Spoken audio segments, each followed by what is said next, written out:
competencias o atribuciones que tiene actualmente el notario, el servidor público llamado notario, es el tramitar la solicitud de disolución de la sociedad de gananciales de consumo de los cónyuges, previo al reconocimiento de las firmas de los solicitantes, acompañado obviamente de la partida de matrimonio o sentencia de reconocimiento de la unión de hechos. Otra de las atribuciones podemos encontrarlas también que nos dice autorizar la venta en remate voluntario de bienes raíces de personas menores que tengan libre administración de sus bienes. El receptar las informaciones sumarias y de nulo hecho.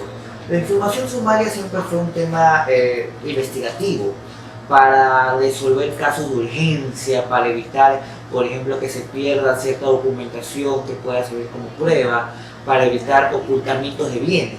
Esa es una información sumaria y los notarios están en la capacidad, en la competencia de recetar esa información sumaria.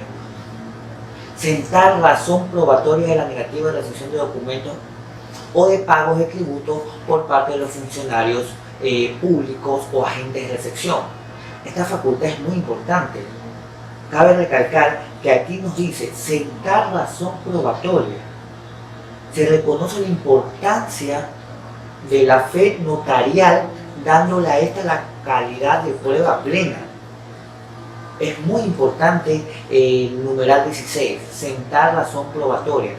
En la actualidad tenemos que visualizar que con el cambio jurídico del Código Orgánico General de Proceso, este numeral 16 le da la calidad al notario de sentar una razón probatoria en calidad de prueba plena.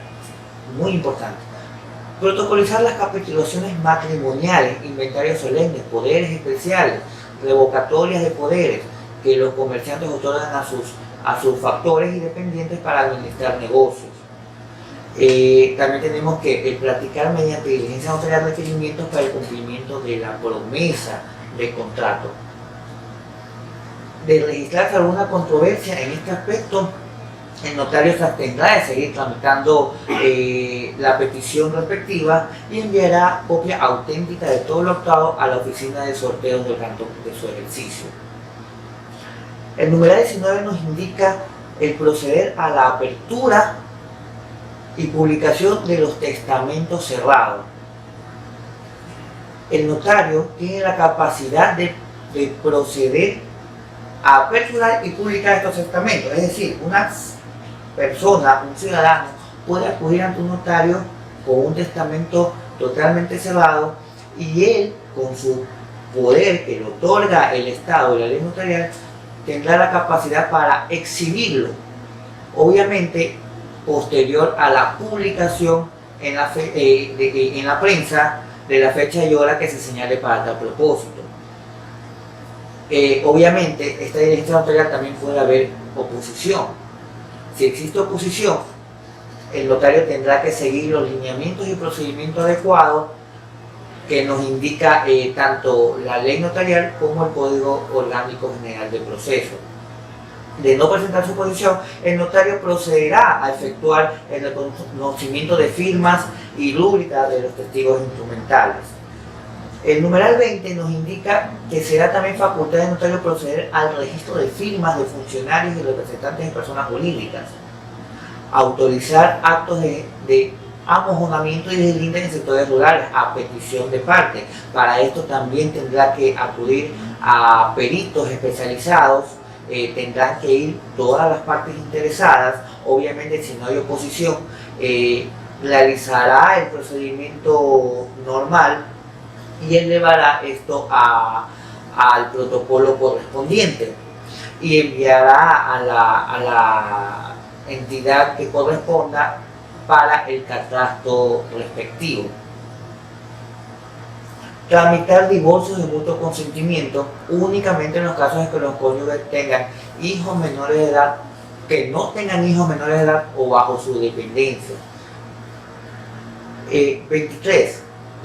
El numeral 23 nos indica proceder a la facultad de la sociedad, a la facultad de liquidación de la sociedad de bienes o de la sociedad conyugal.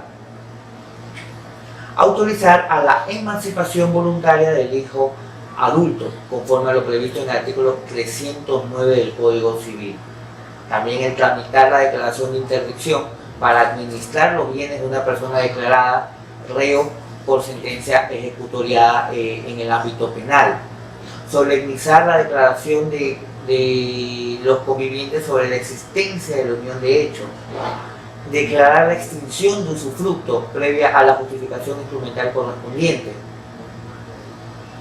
De lo expuesto podemos analizar que una vez que se ha realizado la última reforma en la ley notarial, otorga al notario cierta capacidad en el ámbito de jurisdicción voluntaria. Es decir, el notario actualmente tiene capacidad para realizar actos que solo antes se hacían en el ámbito jurisdiccional, ante autoridad competente, esto es decir, los jueces de la función judicial. Por ejemplo, ahora el notario está en la capacidad, y es responsabilidad de él, también el disolver el matrimonio, siempre y cuando estos no tengan hijos menores de edad o bajo su dependencia. Y esto es muy comprensible, porque acordémonos, uno de los requisitos sine qua non para que actualmente dos personas se divorcien es que se establezca, en el caso de que tengan hijos, obviamente, es que se establezca la condición socioeconómica de los menores. Y la condición socioeconómica de los menores solo puede ser establecida, señalada por un juez o una autoridad competente. Él es el llamado a establecer esta condición socioeconómica de un menor, no un notario. Entonces, el notario, siempre que no tengan hijos menores de edad o bajo su dependencia, puede disolver el matrimonio de los solicitantes. Además que se le ha dado la capacidad de acudir a los amojonamientos y deslindes a solicitud de parte, como otras actuaciones más, que antes no las tenía. Es por eso que podemos decir que actualmente el notario se inviste de una jurisdicción voluntaria, y ya desmembraremos un poco a qué nos estamos refiriendo. Pero antes de eso vamos a ver qué es la legitimación notarial. Para que un notario legitime su actuación, la estructura de la misma, hace falta dos cosas. Las podemos nombrar de la siguiente forma: las de derecho natural, en las que el notario afecta el fondo, pues califica el acto o el negocio, explora la voluntad de quien lo peticiona, y la etapa del derecho material, donde se encuentra la legislación notarial, por lo cual el notario encuadra lo que se está solicitando de manera jurídica, de manera apropiada para la petición del que va y el que acude a su despacho en busca de asesoramiento. En este ámbito, en esta etapa, autentica lo que está percibiendo con sus sentidos, la firma y la sella. Es ahí cuando ya cumple con todos los requisitos para elevarse ese documento a escritura pública. Como les venía diciendo, en la actualidad el notario está investido, aparte de una fe, del poder de la fe notarial, de la fe pública, está investido de una jurisdicción voluntaria. Y esto significa que el notario tiene la capacidad de hacer ciertos actos. Porque acordémonos que en la función judicial muchas veces hay trámites en demasía, los cuales son susceptibles a que se acumulen dentro del ámbito jurisdiccional. Es por eso que el Estado embistió al notario de esta capacidad de accionar en ciertos aspectos que no tienen jurisdicción litigiosa, que no son susceptibles de alguna contienda. Eso es lo que llamamos jurisdicción voluntaria. es la facultad especial y soberana que el Estado ejerce a ciertos órganos, a ciertos servidores públicos, para que se desenvuelvan y puedan solucionar, dar apoyo a temas que no son controversiales. Se puede decir que la jurisdicción voluntaria existe por el llamado de las partes, la solicitud del interesado frente a esa autoridad, en este caso el notario, solicitando su actuación en interés de esa parte sin necesidad de llegar a una contradicción, a una contraparte. Mientras que en la contenciosa, en la jurisdicción contenciosa, sí hay una contienda, sí hay una contraparte que desvirtúa lo solicitado por la primera. En cambio, en la jurisdicción voluntaria, esa es desempeñada no solo en el atributo exclusivo de los jueces, también lo puede realizar tanto el legislador civil, los cónsules, los registradores de la propiedad y naturalmente los notarios. En la jurisdicción voluntaria se persigue la certeza de un derecho o legalidad a un acto o efectos jurídicos materiales.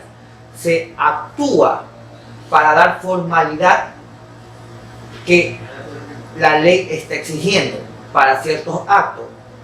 La jurisdicción o esta actividad jurisdiccional voluntaria se la requiere al notario y el notario es el encargado de asesorar a estas personas si en realidad pueden esa necesidad o ese derecho o esa obligación que quieren contraer, si en verdad la pueden solemnizar ante su autoridad.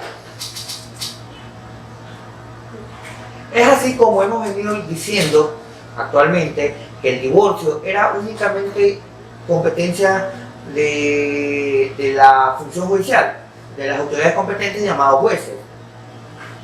Pero con el cambio, con la reforma realizada a la ley notarial, esta facultad viene dándole al notario la capacidad de diferenciar si esas personas pueden o no divorciarse ante él.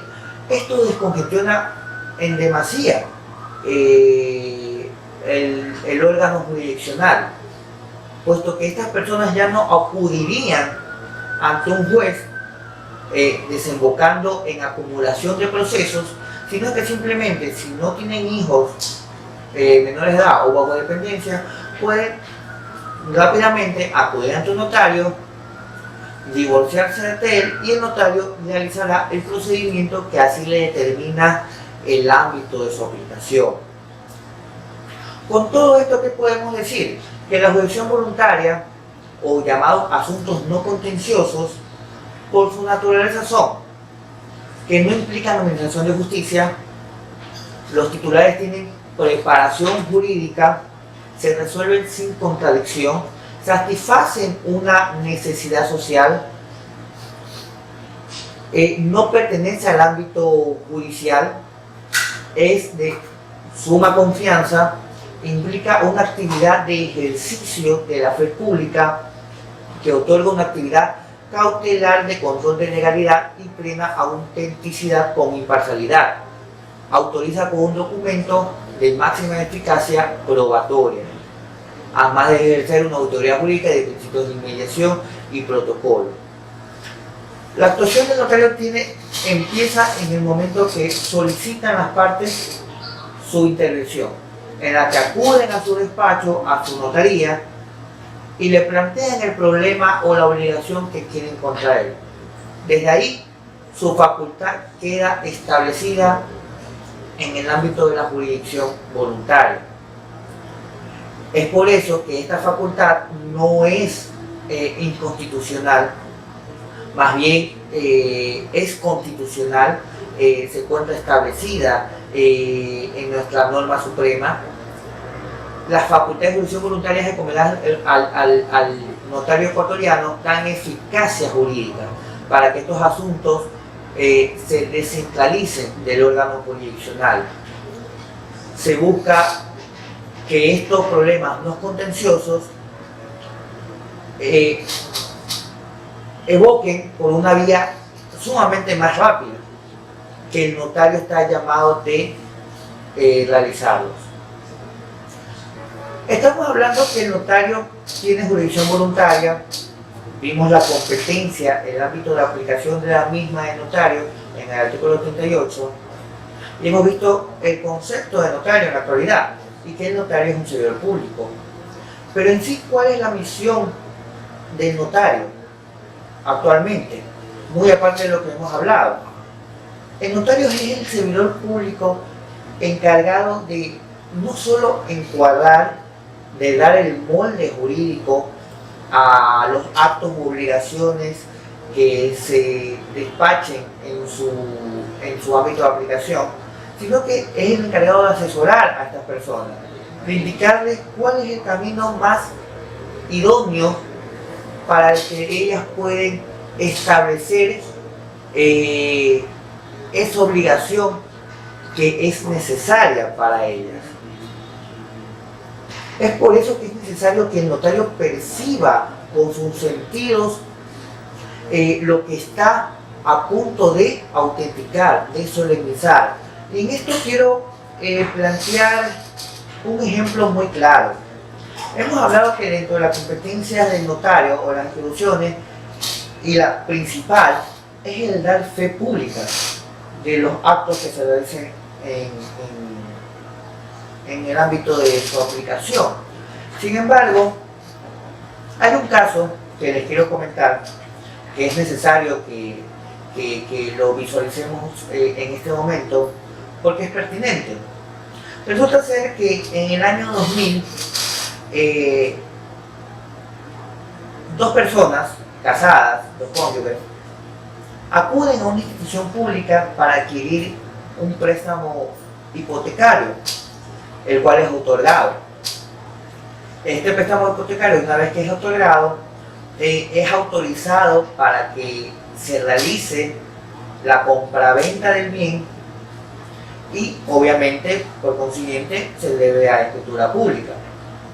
Pues resulta ser que 18 años después,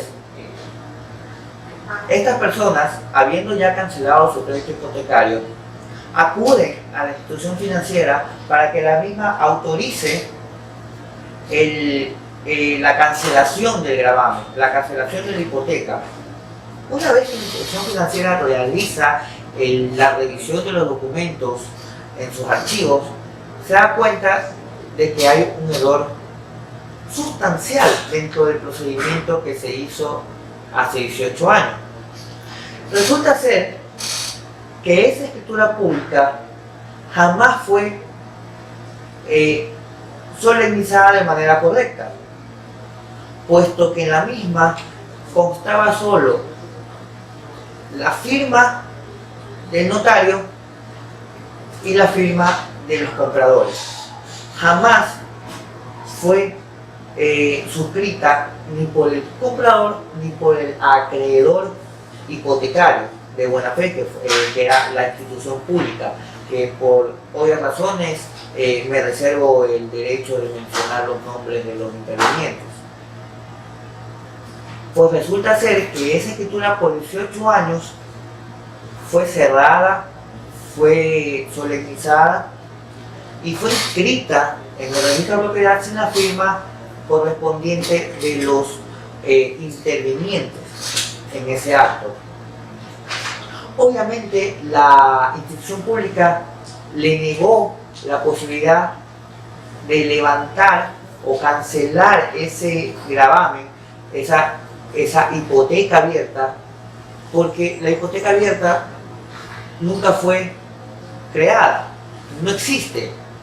Al no haber firma del acreedor hipotecario, y mucho menos de los vendedores de esa época, la misma nunca fue creada jurídicamente.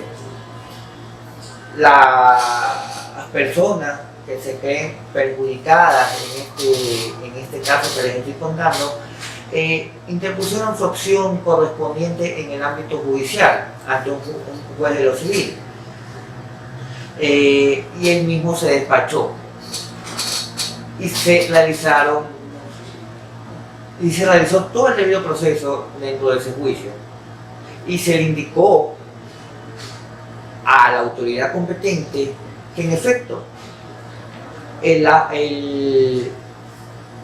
deudor hipotecario canceló la deuda en su totalidad.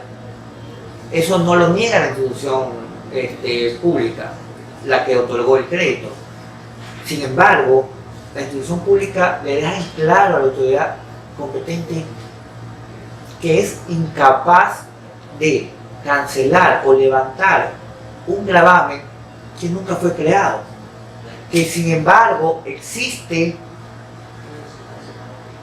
dentro de un documento que se llama certificado de gravámenes del registro de propiedad de ese cantón, pero existe de manera incongruente, puesto que esa escritura adolece del vicio sustancial, que es el vicio del consentimiento, lo indica nuestra normativa. Y es por eso que la institución pública nunca pudo levantar ese gravamen hasta el día de hoy. De hecho, el proceso judicial así lo determina, porque lo que no existe creado no existe en el derecho.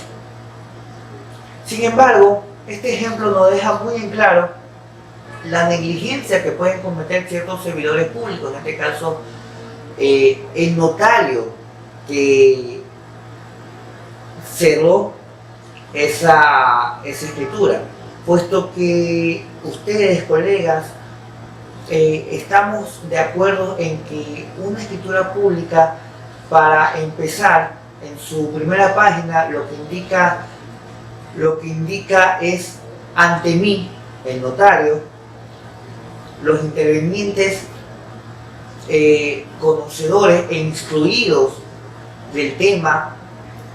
Es ahí donde el notario está fallando de manera sustancial, puesto que él en ese momento dio fe de que las personas, los intervinientes, estaban delante de él suscribiendo esa escritura pública y a la vez ese gravamen, porque tanto la compraventa como el gravamen se llevaron en el mismo acto.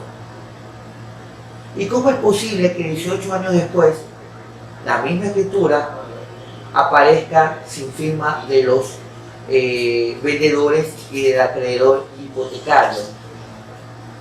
Es ahí donde se visualizan esos errores, que quizás no podamos visualizarlos ahora en la actualidad si son de mala fe, si contienen dolo por parte del funcionario de esa época. Sin embargo, es una negligencia que se visualiza en todo aspecto, que se visualiza desde el principio a fin, puesto que ahora son los perjudicados los deudores hipotecarios, que bueno, mal llamados deudores hipotecarios porque la hipoteca nunca fue creada y que de hecho han pagado el crédito que hicieron a la institución pública que les otorgó el crédito. Pero son ellos los perjudicados, son ellos los que deben acudir a la instancia correspondiente. Y para mi concepto, la vía judicial no era la correspondiente, porque como autoridad competente, como juez de la función judicial, era lógico y congruente que otorgue la negativa a la demanda establecida por los accionantes, puesto que la institución que otorgó el crédito no puede levantar algo que no está creado. Eso es sumamente lógico. Es por eso que la función principal del notario es legitimadora. Él legitima ante su presencia lo que se está suscribiendo por parte de los que están contrayendo la obligación. Esta función se establece con la fe pública. ¿Y qué es la fe pública? La fe pública es el poder que le otorga el Estado a este funcionario de realizar los actos ante su presencia, y él es el que tiene el poder de, una vez que lo sello autentica, dar la certeza y la presunción de que ese acto o ese contrato es totalmente legal y acorde a la normativa establecida jurídicamente en la actualidad, y le da la forma jurídica. Este contrato, este acto elevado a instrumento público, se convierte en un documento público establecido actualmente en el Código Orgánico General de Proceso, en su artículo 205. ¿Qué es el documento público? Nos dice el artículo 205. Es el autorizado con las solemnidades legales. Si es otorgado ante el notario e incorporado en un protocolo o registro público, se le llamará escritura pública. Esto es concordante con el artículo 19, 18 y 26 de la ley notarial. ¿Cuáles son las partes esenciales de este documento público? Y nos lo dice el artículo 206. Los nombres de los otorgantes, testigos, notarios, secretarios, según sea el caso, la cosa, cantidad o materia de la obligación, las cláusulas principales, el lugar, fecha y otorgamiento, la suscripción en los que intervinieron en él. Este documento público tiene un efecto. El documento público está establecido, y su efecto está establecido en el artículo 207 del mismo Código Orgánico General del Proceso, que nos indica el documento público agregado al proceso con orden judicial y notificación a la parte contraria constituye prueba legalmente actuada. Entonces, si estamos viendo que la documentación establecida, enmarcada, elevada a instrumento público por parte de un notario, y un notario a la vez un servidor público, justamente lo que está haciendo el notario es un acto administrativo. Acto administrativo que se configura en el artículo 98 del Código Orgánico Administrativo, que nos dice: acto administrativo es la declaración unilateral de la voluntad efectuada en el ejercicio de la función administrativa que produce efectos jurídicos individuales o generales, siempre que se agote con su cumplimiento y de forma directa. Se expedirá por cualquier medio documental, físico o digital, y quedará constancia en el expediente administrativo. Si estamos viendo que lo que hizo el ejemplo que les estuve dando, a la vez que es una escritura pública, un documento público, es un acto administrativo, es ahí donde las personas afectadas, que se sientan afectadas, es la vía que deben acudir. Y lo dice el mismo Código Orgánico Administrativo. La nulidad de actos administrativos. Es válido el acto administrativo mientras no se declare su nulidad. El acto administrativo puede ser anulado total o parcialmente. La declaración de nulidad puede referirse a uno o varios o a todos los actos administrativos contenidos en un mismo instrumento. En este caso es la escritura. Artículo 104. Y el artículo 106 nos menciona la declaración de la nulidad. Los administradores, las administraciones públicas anularán de oficio el acto administrativo mediante el ejercicio de la potestad de la revisión. Es decir, y nos dice después, la persona interesada puede solicitar la declaración de la nulidad del acto administrativo a través de interposición de una reclamación o recurso administrativo. Es decir, esa escritura que adolece de un vicio sustancial, que es el vicio de consentimiento, porque no fue suscrita por todas las partes que intervinieron supuestamente en ese momento jurídico, estamos hablando del año 2000, la parte interesada, la parte afectada, puede acudir ante la misma notaría a solicitar la revisión de ese acto administrativo y la nulidad del mismo. No es la vía judicial, en el ejemplo que les di, la llamada a declarar o a sentenciar que una institución pública levante, extinga o elimine o cancele una hipoteca que jamás fue creada, que adolece desde el principio del vicio de consentimiento, como hemos mencionado hasta ahora.